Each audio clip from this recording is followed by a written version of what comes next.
سورہ بقرہ آیت نمبر 264۔ آپ حضرات کے پاس پیج نمبر ہے 6۔ اعوذ باللہ من الشیطان الرجیم، بسم اللہ الرحمن الرحیم۔ یا ایہا الذین آمنوا لا تبطلوا صدقاتکم بالمن والأذى كالذي ينفق ماله رئاء الناس ولا يؤمن بالله واليوم الآخر فمثله كمثل صفوان عليه تراب فأصابه وابل فتركه صلدا لا يقدرون على شيء مما كسبوا والله لا يهدي القوم الكافرين۔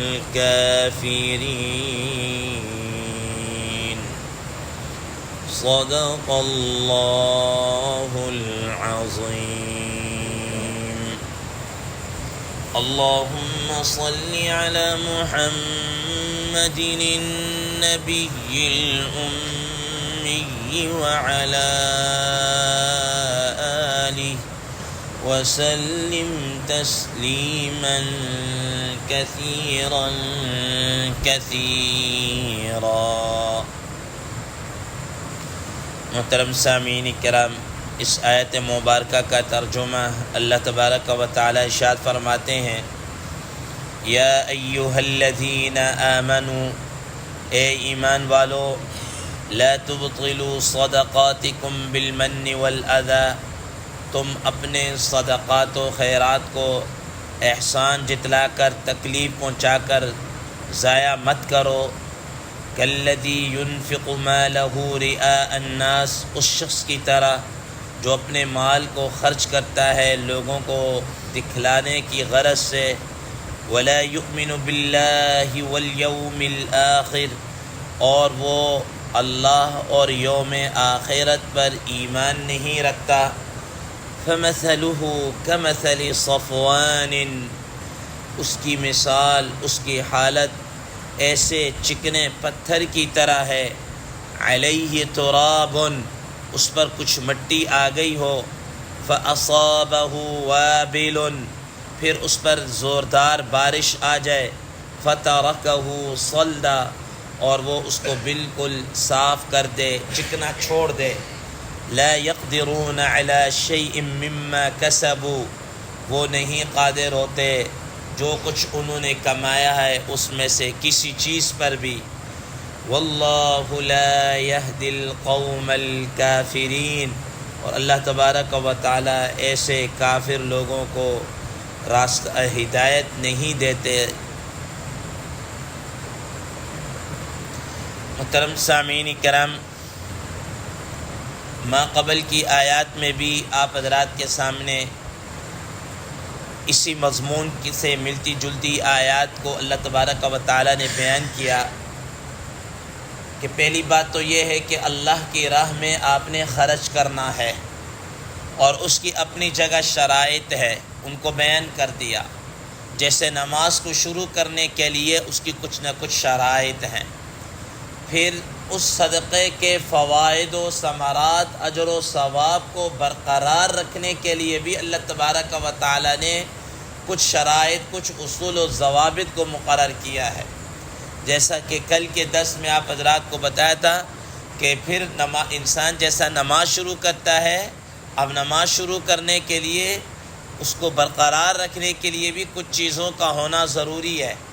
ایسا نہیں ہے کہ انسان نماز شروع کر دے تو اب نماز کے دوران کھانا شروع کر دے، گفتگو شروع کر دے، بات چیت شروع کر دے، اس سے نماز ٹوٹ جائے گی، ٹھیک ہے نا۔ تو نماز کو برقرار رکھنے کے لیے بھی ان چیزوں سے بچنا ضروری ہے۔ اسی طرح صدقات و خیرات کے ان فوائد اور ثمرات کو برقرار رکھنے کے لیے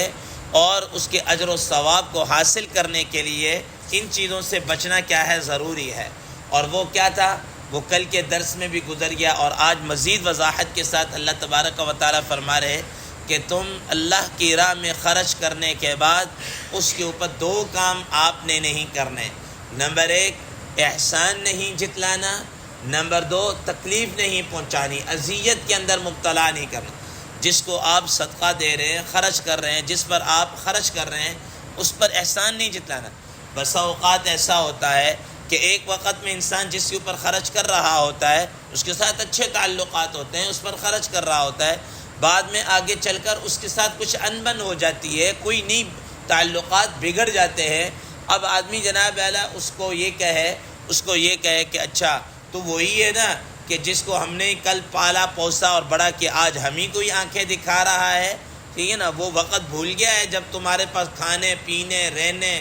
پہننے کو کچھ بھی نہیں تھا، ہم ہی تو تمہیں پالا پوسا بڑا کیا۔ اب یہ جناب چاہے یہ 10 سال کے بعد کرے، 20 سال کے بعد کرے، 50 سال کے بعد اس کو اس طرح کا احسان جتلائے، اللہ تبارک و تعالیٰ کے اس قول کے مطابق اس نے اپنے صدقات و خیرات جو اس پر خرچ کیا تھا وہ بالکل ضائع ہو گیا، ختم ہو گیا۔ اور دوسرے نمبر پر تکلیف نہیں پہنچانی، اذیت نہیں پہنچانی، ٹھیک ہے نا۔ تو اللہ تبارک و تعالیٰ اسی مضمون کو آج کی اس آیت مبارکہ کے اندر مزید وضاحت کے ساتھ بیان کرتے فرما رہے ہیں، یا ایھا الذین آمنوا لا تبطلوا صدقاتکم بالمن والاذی، اے ایمان والو اپنے اس خرچ کرنے کو، اپنے ان صدقات و خیرات کو تم برباد مت کر دینا، احسان جتلا کر اور تکلیف پہنچا کر ضائع مت کر دینا۔ ان چیزوں سے کیا کرنا ہے، بچنا ہے۔ اور اللہ تبارک و تعالیٰ اب اس کی مثال کیا ہے بیان فرما رہے ہیں کہ جو آدمی صدقات و خیرات دے کر احسان جتلاتا ہے یا تکلیف اذیت پہنچاتا ہے تو اس کی مثال کس شخص کی طرح فرمایا، کالذی ينفق مالہ رئاء الناس ولا یؤمن باللہ والیوم الآخر، کہ ایک آدمی وہ ہے جو اللہ کی راہ میں خرچ کرتا ہے یا کوئی بھی نیکی کا کام کرتا ہے لیکن اس کی نیکی کے اندر اخلاص نہیں ہے، ریا ہی ریا ہے، ریاکاری، دکھلاوا ہے کہ لوگ کہیں بلے بلے کہیں کہ یہ کریں کہ بڑا خرچ کرنے والا ہے، بڑا سخی ہے، بڑا فلاں ہے، بڑا یوں ہے، ٹھیک۔ تو اب یہ آدمی ریاکاری کے طور پر کوئی نیکی کر رہا ہے تو اللہ تبارک و تعالیٰ کہ ہاں اس ریاکاری اور دکھلانے والے شخص کے لیے کچھ بھی نہیں ہے۔ حدیث مبارکہ کا مفہوم ہے، رسول اللہ صلی اللہ تعالیٰ علیہ وسلم نے فرمایا کہ قیامت والے دن اللہ تبارک و تعالیٰ یہ جو ریاکاری والے ہوں گے نا، ان کو اللہ تبارک و تعالیٰ فرما دیں گے کہ بھائی جاؤ، یہ جو تم نے نیک اعمال جو بھی کیے نا اس کا تم بدلہ جس کے لیے کیا اسی سے جا کر لو، میں تو ان سے کیا ہے بری ہوں۔ اور اسی طریقے سے حدیث مبارکہ میں آتا ہے، رسول اللہ صلی اللہ تعالیٰ علیہ وسلم نے فرمایا کہ من صلی یرائی فقد اشرک ومن صام یرائی فقد اشرک ومن اصدق یرائی فقد اشرک، کہ جس نے نماز دکھلاوے کے لیے پڑھی اس نے شرک کیا، جس نے روزہ دکھلاوے کی غرض سے، ریاکاری کی غرض سے رکھا اس نے شرک کیا، جس نے کوئی صدقہ اور خیرات دکھلاوے کی غرض سے کیا اس نے شرک کیا۔ اور حدیث مبارکہ کے اندر آپ حضرات نے پڑھ رکھا ہے کہ قیامت والے دن سب سے پہلے حدیث مبارکہ کا مفہوم یہ ہے کہ جن حضرات کو جہنم کے اندر پھینکا جائے گا ان میں سب سے پہلے وہی افراد ہوں گے جنہوں نے ریاکاری کے لیے نیکیاں کی ہوں گی۔ مجاہد ہوگا، اللہ تعالیٰ پوچھیں گے کیا کیا، یا رب باری تعالیٰ تو نے جان دی تھی، تیرے اس جان کو تیری دین کے خاطر میں نے کیا کر دیا، قربان کر دیا، یہ کر دیا اور وہ کر دیا۔ اللہ تبارک و تعالیٰ کہیں گے کہ فقط جو جس مقصد کے لیے تو نے کیا تھا نا وہ کہا جا چکا، تیرا یہ مقصد تھا کہ لوگ کہیں بڑا بہادر تھا اور یہ لڑا اور وہ لڑا، ٹھیک ہے نا، وہ کہا جا چکا۔ اور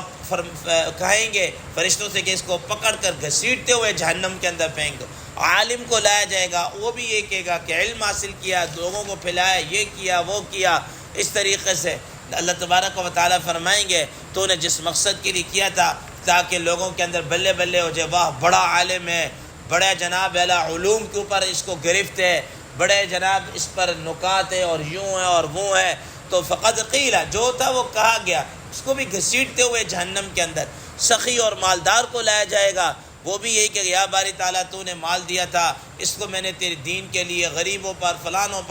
پر اس طرح میں نے خرچ کیا، تو اللہ تبارک و تعالیٰ کہیں گے کہ تم نے تو اس لیے خرچ کیا تاکہ تمہاری بلے بلے ہو جائے، واہ واہ ہو جائے کہ بڑا مالدار ہے، بڑا سیٹ ہے، بڑا خرچ کر رہا ہے، بڑا جناب والا وہ سخی ہے۔ وہ فرمائیں گے وہ کہا جا چکا، اور فرمائیں گے کہ اس کو بھی گھسیٹتے ہوئے جہنم، حدیث مبارک ہے منہ کے بل گھسیٹتے ہوئے ان کو سب سے پہلے جہنم کے اندر پھینکا جائے گا، اور جہنم کی آگ کو اس قسم کے افرادوں سے کیا کیا جائے گا، دہکایا جائے گا، بھڑکایا جائے گا۔ تو بہرحال فرمایا کہ وہ آدمی جو ریاکاری کے لیے کیا خرچ کرتا ہے، اور پھر ستم بلائے ستم یہ ہے وَلَا يُؤْمِنُ بِاللَّهِ وَالْيَوْمِ الْآخِرِ، اللہ اور یوم آخرت پر اس کا ایمان بھی نہیں ہے۔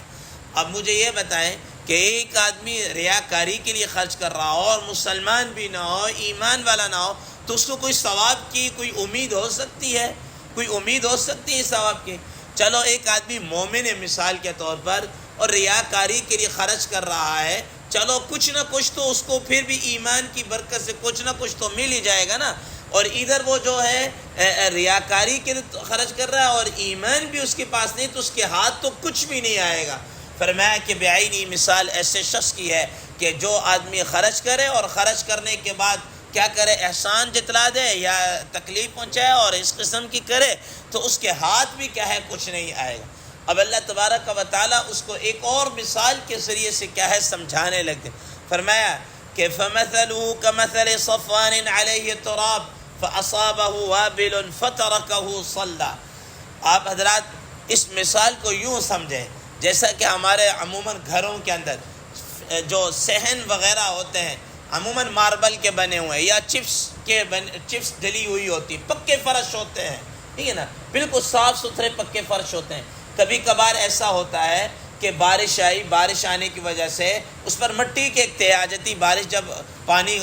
خشک ہوتا ہے یا نکل جاتا ہے تو اس پر مٹی کی کچھ نہ کچھ تہ آ جاتی ہے، یا آدمی اگر مثال کے طور پر کوئی صفائی نہ کرے، جیسا کہ عموماً آپ دیکھیں گملوں کے سائڈوں پر بس اوقات تھوڑی تھوڑی مٹی گرتے کچھ نہ کچھ اس کی تہ بن جاتی ہے، چاہے تھوڑی سی کیوں نہ تہ ہو۔ اب جناب والا کوئی آدمی فرماتے ہیں کہ ایسی مٹی کے اندر اگر کوئی لے گیا، چلو اس مٹی میں آ گیا، تو مٹی کی خاصیت یہ ہے کہ اس کے اندر اللہ تعالیٰ نے اگانے کی صلاحیت رکھی ہے، آپ بیج ڈالیں کچھ نہ کچھ چیز کیا ہے اگنا شروع ہو جاتی ہے، یہ اللہ تبارک و تعالیٰ نے صلاحیت رکھی۔ اب آدمی کہ یار چلو مٹی کی تھوڑی سی تہ تو آ گئی ہے، میں اس کے اندر کچھ بیج ڈالتا ہوں تاکہ یہ کیا ہو جائے، اس میں سے کوئی سبزی نکل آئے گی، کوئی پھل نکل آئے گا، کوئی پھول نکل آئے گا، کوئی گھر کی یہ چیز نکل آئے گی، یہ نکل آئے گی۔ اب وہ اپنے تئیں جناب والا اس کے اندر کچھ نہ کچھ بیج ڈال کے مطمئن ہو گیا کہ اب میں جناب والا مجھے یہ چیز گھر کے اندر بیٹھے بٹھائے مل جائے گی۔ اب اللہ کا اگر کرنا ایسا ہو کہ پھر اگر جیسے برسات کے موسم میں پھر زوردار بارش آئے اور بالکل اس چکنے پتھر کو، اس ماربل کے پتھر کو صاف کر کے رکھ دے، مٹی کا نام و نشان نہ رہے، تو کچھ ہاتھ آئے گا؟ کچھ بھی نہیں، بالکل ختم ہو کر رہ گیا، ٹھیک ہے نا۔ اس بارش نے اس مٹی کو دھو کر کیا ہے رکھ دیا ہے، ختم ہو گیا۔ اب وہ جو سارا جو پلان، وہ جو سوچ تھی، وہ سب کیا ہو گئی، ضائع ہو گئی، ختم ہو گئی۔ فرمایا کہ اس شخص کی مثال بھی کیا ہے، ایسا ہی ہے کہ جب اس نے خرچ کیا اور خرچ کرنے کے بعد اس نے اس طرح کے اوچھے ہتھ کنڈے رکھے کہ احسان جتلا رہا ہے، تکلیفیں پہنچا رہا ہے، لوگوں کو اذیت میں مبتلا کر رہا ہے۔ اب یہ تکلیف پہنچانا چاہے قولی ہو، فعلی ہو، عملی ہو، کسی بھی ممکن طریقے سے ہو، تو فرمایا کہ اس نے گویا کہ ایسے ہی ہے کہ پانی بہا کر اپنی اس بیج کو اور ان ساری چیزوں کو کیا کر دیا، بالکل ضائع کر دیا۔ تو فرمایا فَمَثَلُهُ كَمَثَلِ صَفْوَانٍ عَلَيْهِ تُرَابٌ فَأَصَابَهُ وَابِلٌ فَتَرَكَهُ صَلْدًا، ایک صاف چٹیل سی ایک چٹان ہو اور اس کے اوپر کہیں چھوٹی سی مٹی آ جائے، اور اس پر وہ سمجھ کر کہ اب جناب علیہ یہ مٹی آ گئی ہے، میں کوئی بیج ڈالتا ہوں، ہو سکتا ہے کچھ نہ کچھ مجھے کیا ہے حاصل وصول ہو جائے گا، کہ اتنے میں وہ ڈالتا ہے اور بارش، زوردار بارش آتی، فَتَرَكَهُ صَلْدًا، اور وہ پتھر کا ویسے کا ویسا صاف ستھرا چکنا کیا پھر باقی رہ جاتا ہے۔ اللہ تبارک و تعالیٰ فرماتے ہیں لَا يَقْدِرُونَ عَلَى شَيْءٍ مِّمَّا كَسَبُوا، جیسے یہ آدمی اس کے ہاتھ کچھ بھی نہیں آیا ہے، کچھ بھی نہیں لگا، صرف ایک خیالی پلاؤ تھا اور ایک اس کی بس ختم ہو گئی۔ اسی طریقے سے وہ جو ریاکاری کے لیے خرچ کرتے ہیں یا خرچ کر کے کسی قسم کا احسان اور یہ جتلاتے ہیں، تو فرمایا کہ ان کے ہاتھ بھی کچھ بھی نہیں آئے گا، بس افسوس اور ہاتھ ملنے کے، ندامت کے، اور کچھ بھی ان کے نہیں آئے۔ فرمایا واللہ لا یہدی القوم الکافرین، اور اللہ تبارک و تعالی ایسے